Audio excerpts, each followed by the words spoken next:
एक आदमी ने एक बहुत ही खूबसूरत लड़की से शादी की। शादी के बाद दोनों की ज़िंदगी बहुत सुंदर गुजर रही थी। वह उसे बहुत चाहता था और उसकी खूबसूरती की हमेशा तारीफ़ किया करता था। लेकिन कुछ महीने के बाद लड़की चर्म रोग से ग्रसित हो गई और धीरे धीरे उसकी खूबसूरती जाने लगी।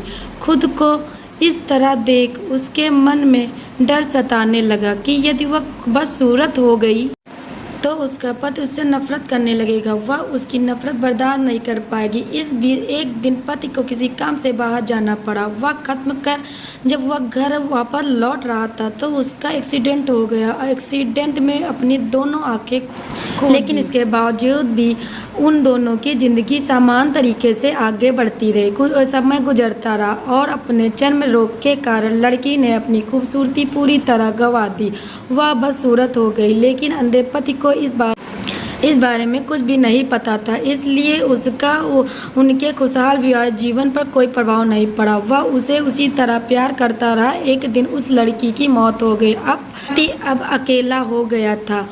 वह बहुत दुखी था। वह उस शहर को छोड़कर जाना चाहता था। उसने अंतिम संस्कार की सारी क्रियाविधि पूर्ण की और शहर छोड़कर जाने लगा। तभी एक आदमी ने पीछे से उसे पुकारा और पास आकर कहा, अब तुम बिना सहारे के अकेले कैसे चल पाओगे? इतने साल तो तुम्हारी पत्नी तुम्हारी मदद किया करती थी। पति ने जवाब दिया, दोस्त, मैं अंधा नहीं हूँ, मैं बस अंधा होने का नाटक कर रहा था, क्योंकि यदि मेरी पत्नी को पता चल जाता कि मैं उसकी खूबसूरती देख सकता हूँ तो यह उसे रोग से ज़्यादा दर्द देता। इसलिए मैंने इतने साल अंधे होने का दिखावा किया। वह बहुत अच्छी पत्नी थी, मैं बस उसे खुश रखना चाहता।